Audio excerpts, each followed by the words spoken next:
सभी को नमस्कार। स्वागत है आपका गवर्नमेंट एग्जाम प्रिपरेशन चैनल में। जो हम लोग का चैप्टर नंबर 17 का क्वेश्चन आंसर चल रहा है उसी को हम लोग आज भी कंटिन्यू करेंगे।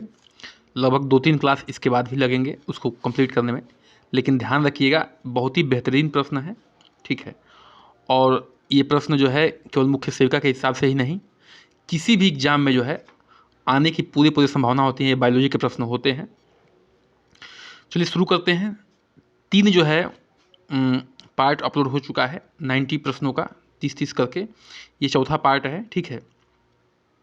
उसके बाद 2-3 पार्ट में फिर से वो ख़त्म हो जाएगा। उसके बाद हम लोग जो है मॉक टेस्ट करने वाले हैं। चलिए शुरू करते हैं। पहला प्रश्न, निम्नलिखित में से कौन एक संक्रामक रोग नहीं है? कौन एक संक्रामक रोग नहीं है उसकी बात हो रही है। मधुमेह नहीं है, यक्ष्मा नहीं, कि टीबी नहीं है, कि चेचक नहीं है, कि हैजा नहीं है। तो देखिए, टीबी हो गया, चेचक हो गया, हैजा हो गया, ये सब जो है संक्रामक रोग है। लेकिन जो मधुमेह है वो जो है संक्रामक रोग नहीं है। तो इसका उत्तर हो जाएगा, यानी कि जिसको शुगर कहते हैं। देख लेते हैं सबको, ठीक है। थोड़ा थोड़ा जानकारी ले लेते हैं। जो रोग संक्रमित व्यक्ति के संक्रमित व्यक्ति से स्वस्थ व्यक्ति को स्थानांतरित नहीं होता है उन्हें क्या कहते हैं? असंक्रामक रोग कहते हैं। जो स्वस्थ व्यक्ति से क्या होता है, मतलब कि जो संक्रमित व्यक्ति है वो स्वस्थ व्यक्ति तक स्थानांतरित नहीं होता, उसे असंक्रामक कहते हैं। मधुमेह हो गया, जोड़ों का दर्द हो गया, कैंसर हो गया, हृदय का रोग हो गया, ये सब जो है संक्रामक रोग नहीं है। बाकी अन्य ऑप्शन में जो दिया गया है उसके बारे में थोड़ा सा जानकारी ले लेते हैं। जैसे टीबी है, यह एक संक्रामक रोग है जो माइकोबैक्टीरियम ट्यूबरकुलोसिस नामक जीवाणु के कारण उत्पन्न होता है, ठीक है। ये टीबी जो है जीवाणु से होता है। और किससे होता है? तो माइक्रोबैक्टीरियम ट्यूबरकुलोसिस नामक जीवाणु से होता है। दूसरा है चेचक, यह एक अत्यंत संक्रामक रोग है जिसका संक्रमण एक जो है अति सूक्ष्म विषाणु के कारण होता है। इस रोग में व्यक्ति के शरीर पर जो लाल लाल जो है दाने निकल आते हैं। हैजा, यह विब्रियो कॉलेरी, किससे? विब्रियो कॉलेरी नामक जीवाणु से के कारण उत्पन्न होता है तथा मक्खियों द्वारा यह फैलने वाला रोग है। मधुमेह, यह अग्नाशय से संबंधित रोग है जो इंसुलिन के पर्याप्त स्राव नहीं होने के कारण ये होता है। आगे बढ़ते हैं, क्वेश्चन संख्या 92 पे आते हैं। हीमोफोबिया का डर है, ठीक है। हीमोफोबिया का डर किससे है? अंधेरा से है, रक्त से है, ऊंचाई से है या पानी से है, ठीक है। तो देखिए, थोड़ा सा अंग्रेजी के बारे में हल्का सा ज्ञान होगा तो इसको निकाल लेंगे आप। इसका उत्तर भी हो जाएगा। हीमो मतलब होता है हीमोग्लोबिन, ठीक है। हीमोग्लोबिन होता है ब्लड में, ब्लड से जो है आप तो जो है रिलेट करके निकाल सकते हैं इसको। चलिए थोड़ा जानकारी ले लेते हैं इसके और आगे इसके बारे में।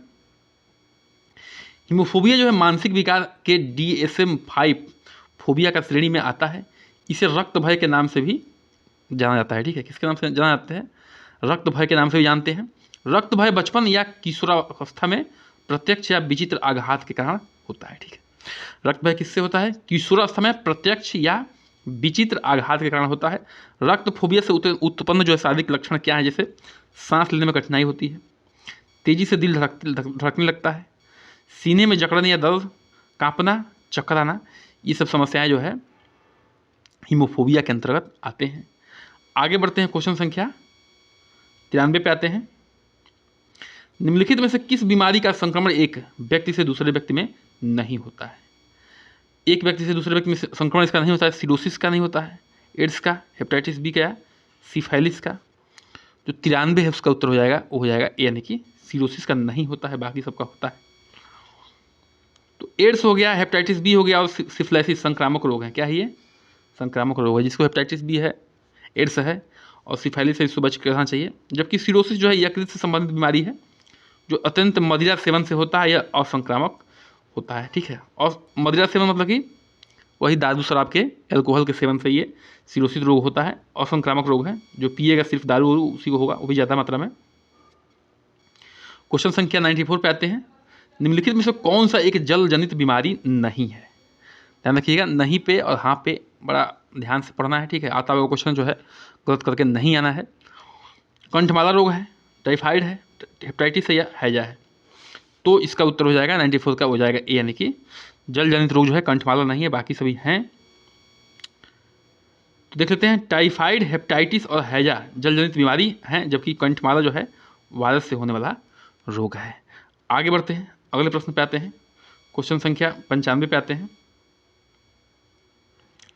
निम्नलिखित में से कौन सा मस्तिष्क का एक अपक्षयी विकार है और कई स्थितियों में से एक जो मनोभ्रंश का कारण बनता है? मानसिक कार्यों का एक प्रगतिशील पतन स्मृति हानि और भ्रम के परिणाम स्वरूप होता है। तो इसका प्रश्न को दोबारा पढ़ लीजिएगा, ठीक है, लंबा प्रश्न है, समझने में समस्या आ सकती है। तो इसका उत्तर हम बता दे रहे हैं, जो ऑप्शन दिया हुआ जो उसमें इसका उत्तर हो जाएगा सी, यानी कि अल्जाइमर रोग है, ठीक है।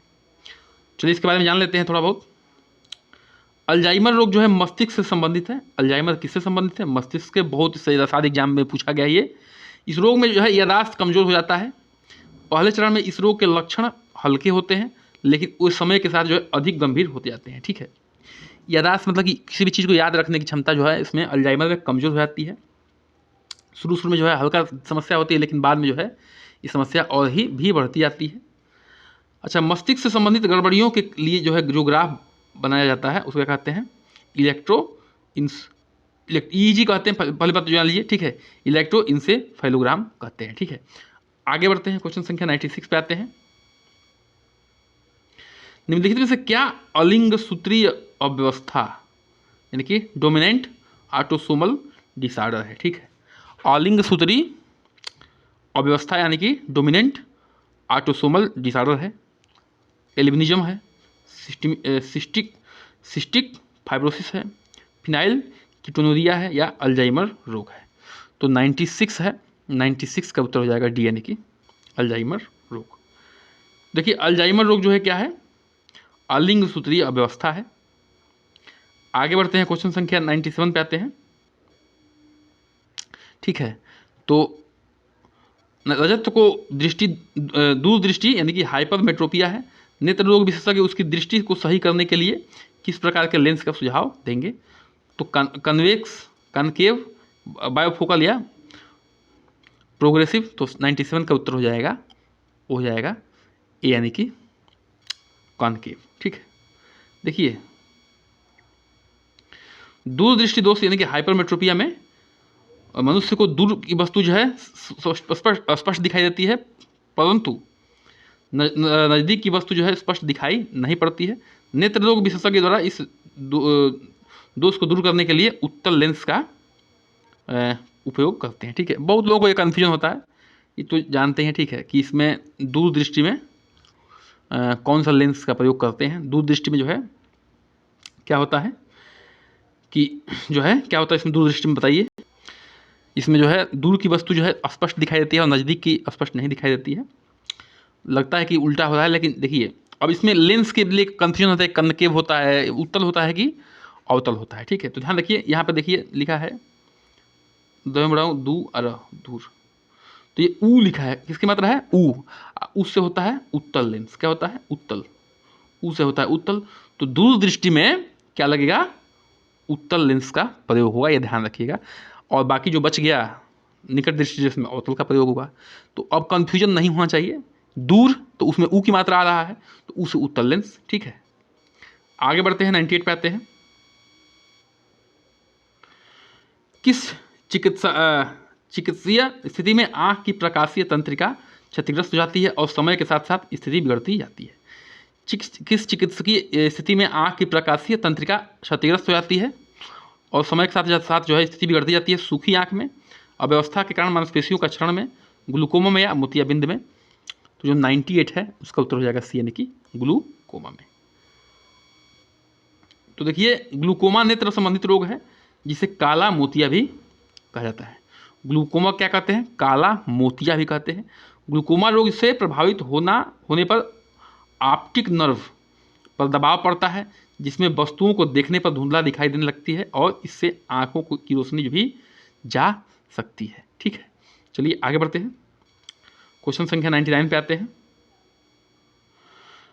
मानव शरीर का कौन सा हिस्सा ऑस्टियोपोरोसिस नामक बीमारी से प्रभावित होता है? नाम समझिए, ऑस्टियोपोरोसिस। तो मस्तिष्क है, फेफड़ा है, हड्डी है या गुर्दा है? तो 99 है, उसका हो जाएगा सी, यानी कि हड्डी। ऑस्टियोपोरोसिस में क्या होता है? हड्डी प्रभावित होता है। ऑस्टियोपोरोसिस हड्डियों से संबंधित बीमारी है। इसमें कैल्शियम की कमी के कारण जो है हड्डियां कमजोर हो जाती हैं। कैल्शियम की कमी होती है और हड्डी क्या होती है? कमजोर हो जाती है ऑस्टियोपोरोसिस में। तथा अस्थि खनिज घनत्व जो है BMD कम हो जाता है और विश्व ऑस्टियोपोरोसिस दिवस कब मनाया जाता है? 20 अक्टूबर को मनाया जाता है। आगे बढ़ते हैं, क्वेश्चन संख्या 100 पे आते हैं। इधर आपके सामने क्वेश्चन नंबर 100, ठीक है। चलिए, जरा दूरदर्शिता यानी कि प्रेस्बायोपिया को सही करने के लिए आमतौर पर किस प्रकार के लेंस का इस्तेमाल किया जाता है? ठीक है, तो जो इसका उत्तर है अवतल लेंस है, बेलनाकार लेंस है, उत्तल लेंस है या द्विफोकसीय लेंस है? तो इसका उत्तर हो जाएगा डी यानी कि द्विफोकसीय लेंस, बाईफोकल लेंस कहते हैं। जरा दूरदर्शिता यानी कि प्रेस बायोपिया की बात हो रही है। तो आगे बढ़ते हैं, जरा दृष्टिदोष यानी कि प्रेस बायोपिया में वृद्धावस्था के कारण जो है आँख के समंजन क्षमता घट जाती है। जो है समंजन क्षमता मतलब कि एडजस्ट करने की क्षमता घट जाती है या समाप्त हो जाती है, जिसके कारण जो है व्यक्ति न तो दूर की वस्तु और न ही निकट की वस्तु जो है देख पाता है। जो है जो फोकस का एडजस्ट करने की क्षमता होती है वृद्धावस्था में कमजोर हो जाती है। इस रोग के निवारण के लिए जो द्विफोकसीय लेंस का उपयोग करते हैं। निकट दृष्टि दोष के लिए मायोपिया के लिए अवतल लेंस का प्रयोग करते हैं, दूरदृष्टि के लिए उत्तल लेंस का प्रयोग करते हैं, दृष्टि वैषम्य के लिए अष्टमो मतलब कि बेलनाकार लेंस का प्रयोग करते हैं। आगे बढ़ते हैं, क्वेश्चन संख्या आते हैं 101 पे। विश्व एड्स दिवस कब मनाया जाता है? बहुत ही आसान प्रश्न, ठीक है। तो 8 मार्च, 1 दिसंबर, 5 जून या 1 नवंबर। तो इसका उत्तर हो जाएगा बी यानी कि 1 दिसंबर को मनाया जाता है। तो देख लेते हैं इसको, ठीक है। विश्व एड्स दिवस 1988 ईस्वी के बाद से 1 दिसंबर को हर साल मनाया जाता है, ठीक है। 1988 ईस्वी के बाद 1 दिसंबर को हर साल मनाया जाता है, जिसका उद्देश्य HIV के प्रति लोगों को जागरूक करना है। क्या करना है? लोगों को जागरूक करना कि एड्स से कैसे बचा जाए। सरकार और स्वास्थ्य अधिकारी, गैर सरकारी संगठन और दुनिया भर के लोग अक्सर एड्स की रोकथाम और नियंत्रण पर शिक्षा के साथ इस दिन का निरीक्षण करते हैं।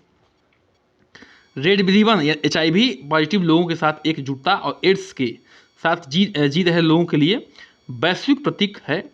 एड्स का पूरा नाम क्या है? एक्वायर्ड इम्यूनोडिफिशियंसी सिंड्रोम, ठीक है। यह एक प्रकार का क्या है? विषाणु से होने वाला रोग है। आगे बढ़ते हैं, क्वेश्चन संख्या 102 पाते हैं। मायोपिया क्या होता है? दूर स्थित वस्तु को देखने में अक्षमता, थायराइड ग्रंथि की असामान्य व्यवहार या हृदय के विस्तारित होने की स्थिति या वह गुर्दों का विकार है। तो 102 का उत्तर हो जाएगा ए यानी कि, ठीक है।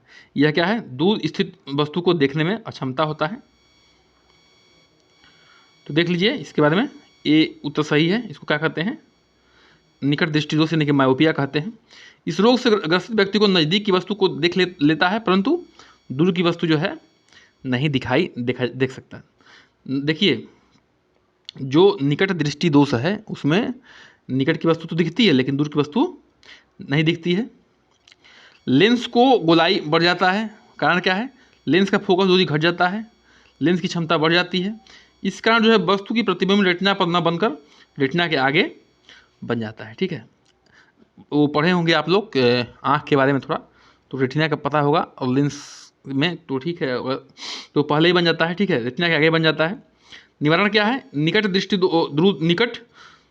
दृष्टि दोष के निवारण के लिए उपयुक्त फोकस दूरी की अवतल लेंस का प्रयोग किया जाता है। किसका प्रयोग करते हैं? अवतल लेंस का। बता चुका हूँ कि दूर दृष्टि दोष तो ऊ की मात्रा तो उत्तल लेंस लगेगा, बाकी निकट दृष्टि दोष में क्या लगेगा? अवतल लगेगा। बस सीधी सी बात है, कोई कंफ्यूजन ही नहीं होगा। अब क्वेश्चन संख्या 103 पे आते हैं। निम्नलिखित में से कौन सा आंकोजीन द्वारा प्रेरित होता है? ठीक है, आंकोजीन द्वारा प्रेरित कौन सा होता है? पोलियो है, कैंसर है, दस्त है, डेंगू है। तो 103 है, इसका उत्तर हो जाएगा बी यानी कि कैंसर। आंकोजीन एक प्रकार का जीन है जो कैंसर रोग को क्या करता है? कारक होता है। यह जीन ट्यूमर कोशिकाओं में तेजी से फैलता है। 1970 के दशक तक आंकोजीन की पहचान की गई जो कैंसर का कारक था। ठीक है, यह जो है क्या करता है? जो भी ट्यूमर कोशिकाएं हैं उनमें बहुत तेज़ी से फैलता है और कैंसर का कारण बनता है, उसका कारक होता है। आगे बढ़ते हैं, क्वेश्चन संख्या 104 पे आते हैं। निमोनिया मानव शरीर के निम्नलिखित में से किस अंग को प्रभावित करता है? सिंपल सा प्रश्न है। गुर्दे को, फेफड़े को, गला का या यकृत को? तो इसका 104 का उत्तर हो जाएगा बी यानी कि फेफड़े को करता है। खासतौर से बच्चों में ज़्यादा होता है ये निमोनिया। तो निमोनिया फेफड़े को में सूजन और एक परिस्थिति है, सूजन आ जाती है निमोनिया में, जो मुख्य रूप से विषाणु या जीवाणु के संक्रमण द्वारा होता है। यह प्राथमिक रूप से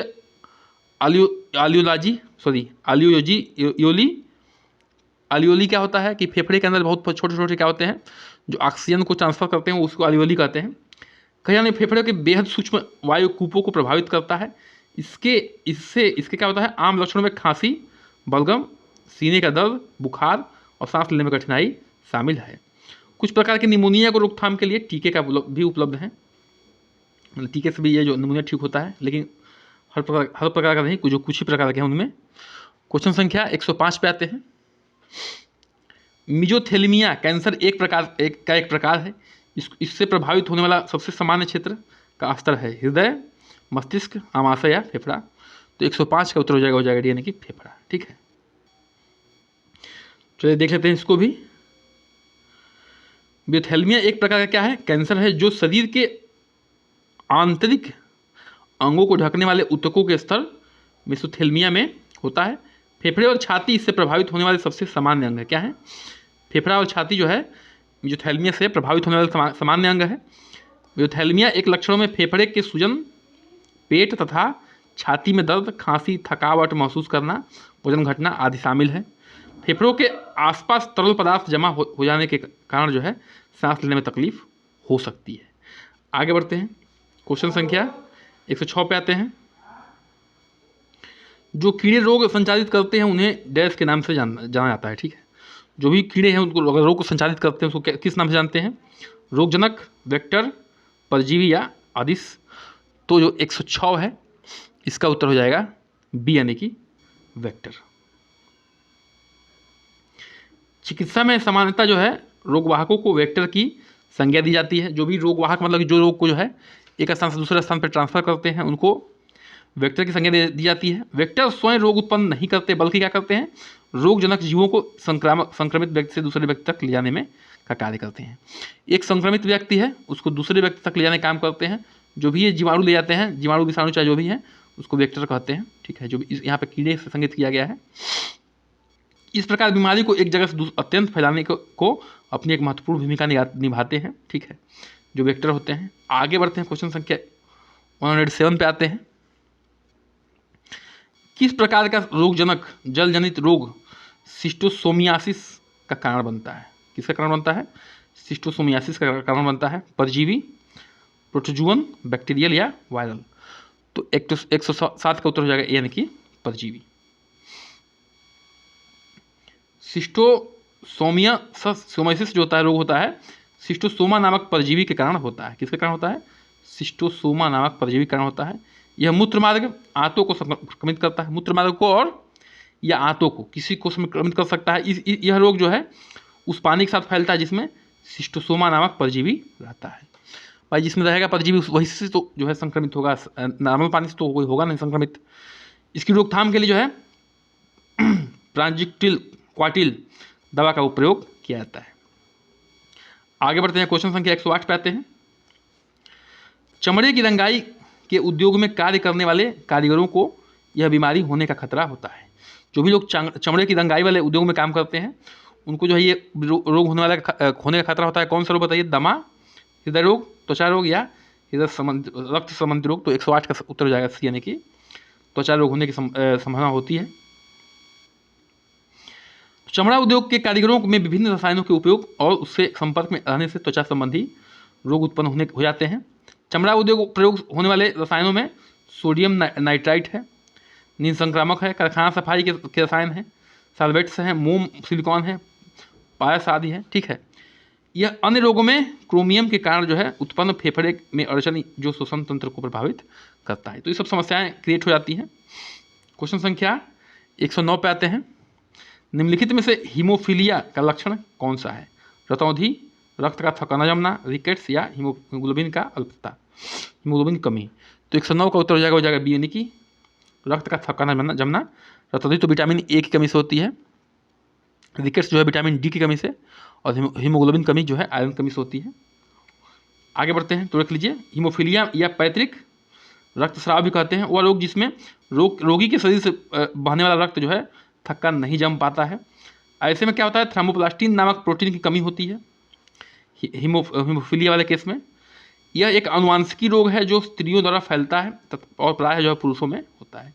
स्त्रियां इसको फैलाती हैं लेकिन स्त्रियों में होता ये नहीं है, ध्यान रखिएगा। क्वेश्चन संख्या 110 पे आते हैं। हे फीवर निम्नलिखित में से किसका एक संकेत है? वृद्धावस्था का, कुपोषण का, एलर्जी का या अत्यधिक कार्य करने का?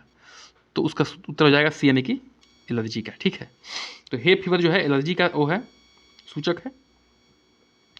एलर्जी राइनाइटिस, जिसे घाव का बुखार हे फीवर भी कहा जाता है। नाक में सूजन एक प्रकार का होता है जो तब होता है जब प्रतिरक्षा प्रणाली हवा में एलर्जी के प्रति अतिरंजित होती है। आगे बढ़ते हैं, क्वेश्चन संख्या 111 पे आते हैं। मुख्यतः पश्चिमी देशों में से जो बच्चे सूर्य की धूप का कम प्राप्त कर पाते हैं वे किससे ग्रसित हो जाते हैं बताइए? पश्चिमी क्षेत्र के जो बच्चे हैं उनको जल्दी धूप नहीं मिल पाता तो किससे ग्रसित रहते हैं? रिकेट से, एलर्जी से, स्कर्वी से या क्वासिको से? तो 111 का उत्तर हो जाएगा यानी कि रिकेट से। हम लोग जानते हैं कि विटामिन डी मिलता है, विटामिन डी कमी से क्या होता है? रिकेट्स होता है। तो पश्चिमी क्षेत्रों में सूर्य का प्रकाश बहुत कम होता है तो रिकेट्स होने के चांस बढ़ जाते हैं वहाँ पे। वही उसी चीज़ को देख लेते हैं।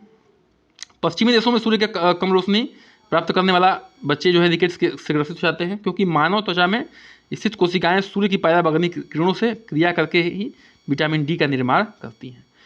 अब देखिए ध्यान से सोचिए क्यों ऐसा होता है कि त्वचा में जो स्थित कोशिकाओं में सूर्य की जो है पराबैंगनी किरणों से ही क्रिया करके क्या होती है? विटामिन डी का निर्माण होता है। सूर्य की कम रोशनी या रोशनी न प्राप्त करने वाले बच्चे में विटामिन डी का निर्माण नहीं हो पाता है। विटामिन डी जो है आहार नली से कैल्शियम और फास्फोरस के शोषण के लिए क्या होता है? आवश्यक होता है। विटामिन डी क्या होता है? आहार नली से कैल्शियम और फास्फोरस के शोषण के लिए आवश्यक होता है, जो हड्डियों के विकास के लिए क्या होता है? बिल्कुल आवश्यक होता है। जब रक्त में कैल्शियम और फास्फोरस नहीं मिलता है तब जो है शरीर की हड्डियाँ टेढ़ी मेढ़ी हो जाती हैं जिसे रिकेट्स कहते हैं। जबकि स्कर्वी जो है विटामिन सी की कमी से, क्वासिको जो है प्रोटीन की, तथा एलर्जी जो है त्वचा के किसी प्रति संवेदनशीलता से संबंधित बीमारी है। आगे बढ़ते हैं, क्वेश्चन संख्या 112 पे आ जाते हैं। दांत के एनिमल का कर्बुणकरण किस कारण से होता है? दांत के एनिमल का कर्बुणकरण किस कारण से होता है? पानी में उच्च मात्रा में क्लोरीन के कारण से, पानी में उच्च मात्रा में नाइट्रेट के कारण से, पानी में उच्च मात्रा में फ्लोराइड के कारण से, या पानी में उच्च मात्रा में कैल्शियम के कारण से? तो 112 जो है इसका उत्तर हो जाएगा सी यानी कि पानी में उच्च मात्रा में फ्लोराइड के कारण से ये होता है। देखिए दांत के एनिमल का कर्बुणकरण एक प्रकार का साधारण रोग है जो पानी में उच्च मात्रा में फ्लोराइड के कारण ये उत्पन्न होता है। एनिमल क्या होता है? दांत के नीचे का ऊपरी भाग होता है, हार्डेस्ट पार्ट होता है शरीर का पूरा। हमारे शरीर में सबसे कोई हार्डेस्ट पार्ट है तो एनिमल ही है। लौहमयता एक रोग है जो श्वास के साथ निम्नलिखित में से क्या अंदर लेने से होता है? तो बताइए, सिलिका धूल, लौह धूल, जस्ता धूल या कोयला धूल? तो 113 का उत्तर हो जाएगा बी यानी कि लौह धूल लेने से होता है लौहमयता। नाम से ही थोड़ा मिल रहा है लौहमयता, लौह धूल लेने से होगा। लौहमयता एक प्रकार का रोग है जो श्वास के साथ लौह धूल जाने पर होता है। श्वास के साथ जो है अगर लोहे को ले लिया अंदर तो हो जाता है। यह रोग जो है आयरन ऑक्साइड, बिल्डिंग सामग्री, ढलाई, लौह अयस्क खनन में मौजूद व्यक्ति को इनमें से उत्सर्जित लौह पाउडर की वजह से हो जाता है। आगे बढ़ते हैं, क्वेश्चन संख्या 114 पे आते हैं। निम्नलिखित में से कौन सा रोग धुएं से नहीं होता है? सूखा रोग, गले का कैंसर, त्वचा का कैंसर या श्वसन संबंधी समस्या? तो 114 का हो जाएगा यानी कि सूखा रोग। ठीक है, ये धुएं से नहीं होता है। गले का कैंसर, त्वचा का कैंसर, श्वसन संबंधी समस्याओं का कारण जो धुआं हो सकता है। जबकि सूखा रोग जो है रिकेट्स, विटामिन डी के कमी के कारण ये होता है, जिससे हड्डियाँ छीण लचीली और टेढ़ी मेढ़ी हो जाती हैं रिकेट्स में। आगे बढ़ते हैं, क्वेश्चन संख्या 115 पे आते हैं। दीर्घ दृष्टि दोष का क्या कारण है? ठीक है, दीर्घ दृष्टि दोष का क्या कारण है? अभिनेत्र लेंस की वक्रता का अधिक होना, नेत्र गोलक का लंबा होना, अभिनेत्र लेंस की फोकस दूरी का अधिक होना, या कोई विकल्प सही नहीं है।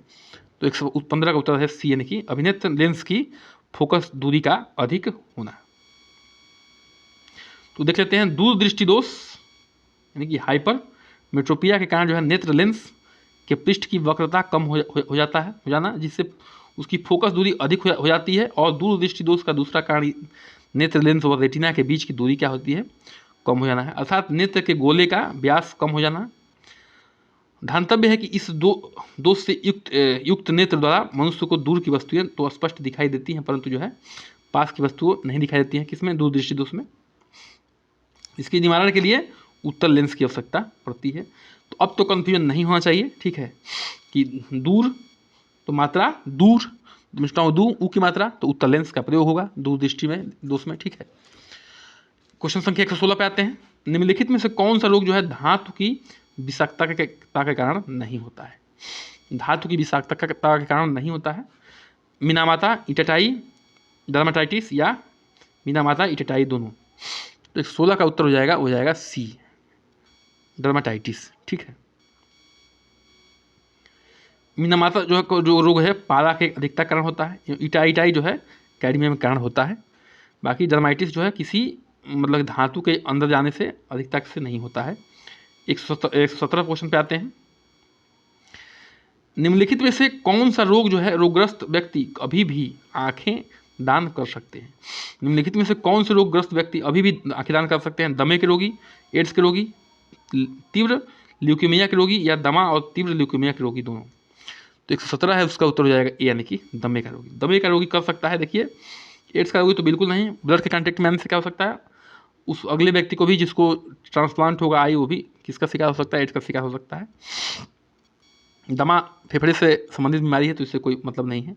एड्स तीव्र ल्यूकीमिया का मतलब ब्लड कैंसर। ल्यूकीमिया का मतलब क्या होता है, ब्लड कैंसर, ठीक है। हेपेटाइटिस बी और सी टिटनेस, हैजा, मेनिंजाइटिस और एंसेफेलाइटिस के रोगी जो है आंखों के दान नहीं कर सकते। देखिए ये सब छोटे छोटे प्रश्न हैं, बहुत ही अच्छी क्वालिटी के प्रश्न हैं। जबकि दमे के रोगी और मधुमेह के रोगी जो है आंखों का दान कर सकते हैं। आंखों के दान में नेत्र की कार्निया का दान किया जाता है, भी बहुत इंपॉर्टेंट प्रश्न है। आंखों के दान में किसका दान करते हैं, तो कार्निया का दान करते हैं। क्वेश्चन संख्या 118 पे आते हैं। निम्नलिखित में से कौन सा संक्रमण का के कारक है, ठीक है। शारीरिक संपर्क, रोगवाहक संपर्क, जल, ये सभी विकल्प सही हैं। तो सिंपल सा प्रश्न 118 का हो जाएगा डी यानी कि सभी विकल्प सही हैं। तो संक्रामक रोग कौन से होते हैं, जो एक व्यक्ति से दूसरे व्यक्ति में पहुंचते हैं? संक्रामक रोग कारक कौन है, जल है, रोगवाहक शारीरिक संपर्क है। संक्रामक रोग के उदाहरण क्षय रोग है, टिटनेस है, प्लेग है, छोटी माता, एड्स, खसरा आदि है। तो ये सब जो है बहुत ही अच्छे प्रश्न हैं और बहुत ही सिंपल, लेकिन अगर थोड़ा सा जानकारी नहीं रहेगी तो समस्या हो सकती है। रक्त में यूरिक अम्ल की अधिकता का लक्षण है। रक्त में यूरिक अम्ल जो है बढ़ गया तो किसका लक्षण है, संधिशोध का, गठिया का, अमावत का या अम्वनिक हृदय का। तो 119 का उत्तर हो जाएगा बी यानी कि गठिया का।